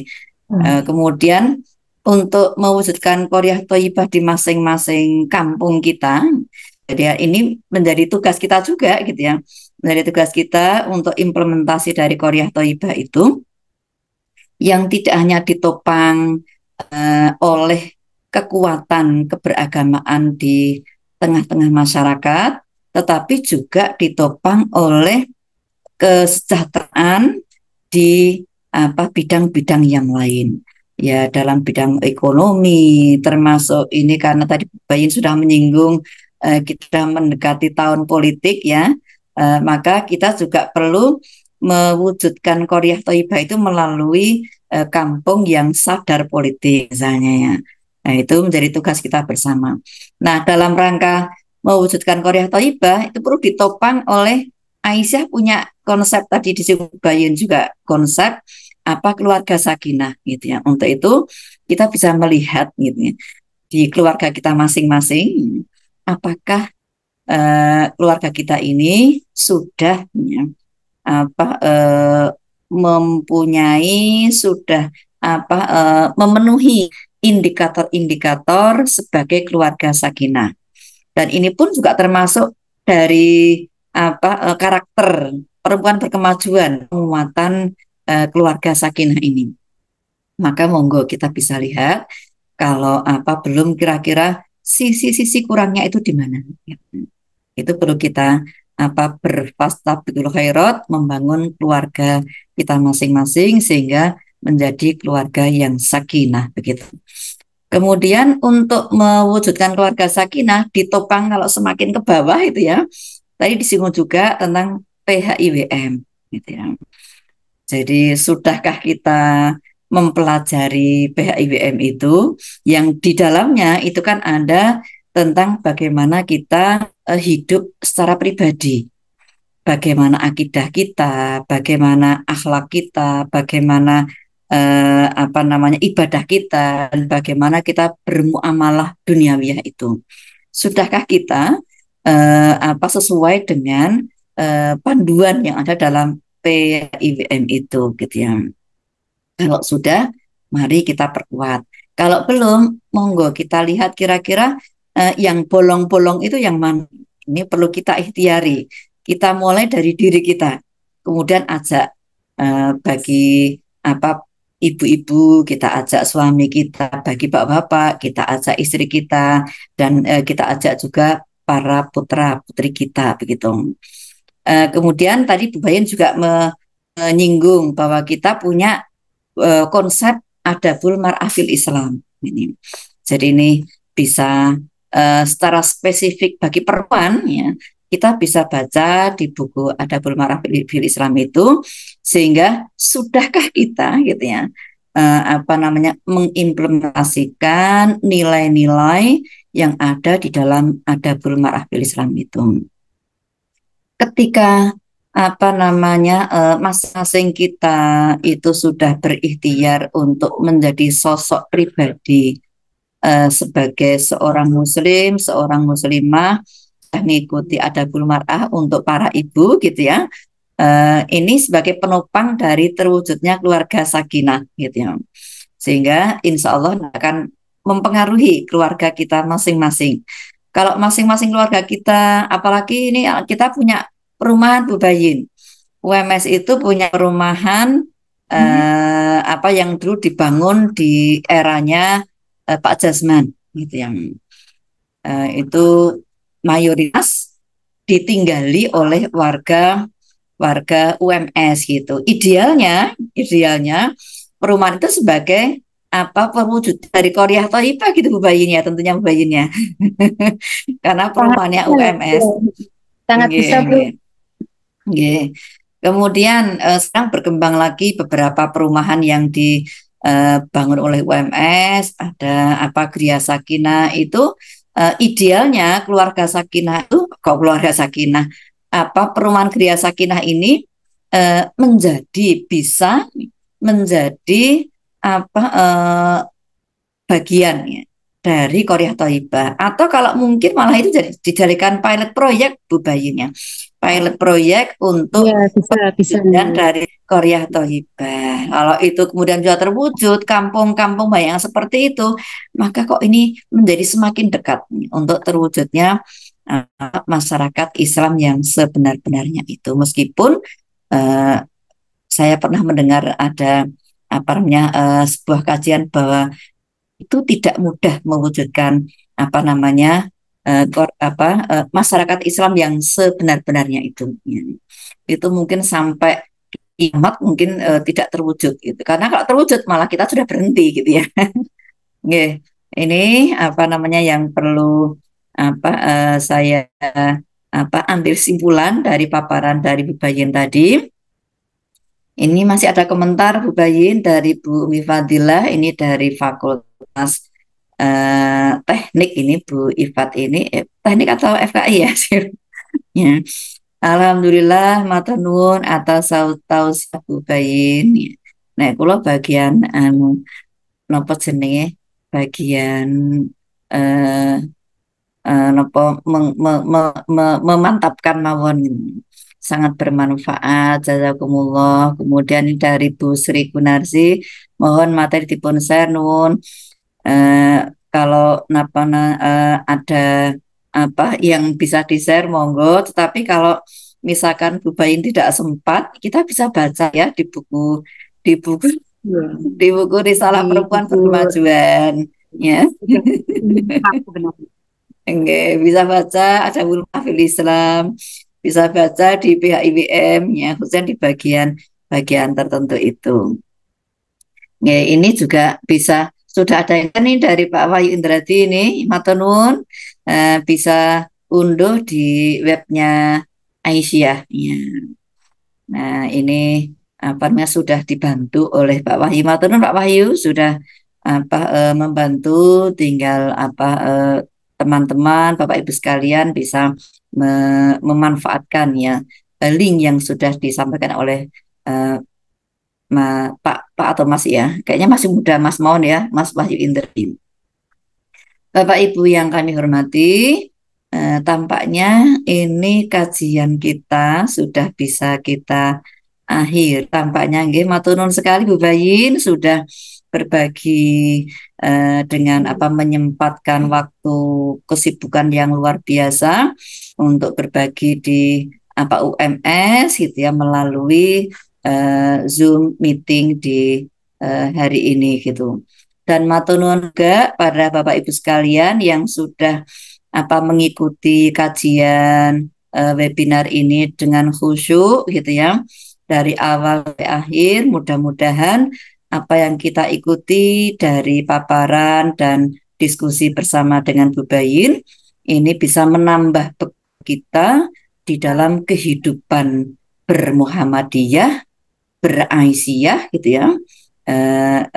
Tentu ini menjadi harapan sebagaimana yang tadi disinggung oleh Pak WR2, oleh Prof Dai gitu ya, bahwa apa yang kita lakukan di hari ini menjadi harapan dari turut mewujudkan tanggung jawab kita di dalam menebarkan risalah Islamiyah gitu ya. Kulo sebagai moderator, kalau selama menemani mendampingi Ibu Bayin dan menemani Bapak Ibu sekalian itu ada yang kurang atau banyak kurangnya gitu ya, minta maaf yang sebesar-besarnya. Waktu kami kembalikan kepada pemandu, pada Mas Mufid. Kulo akhiri dengan nahrum minallah fatum qorib wa basyiril mu'minin. Wassalamualaikum warahmatullahi wabarakatuh.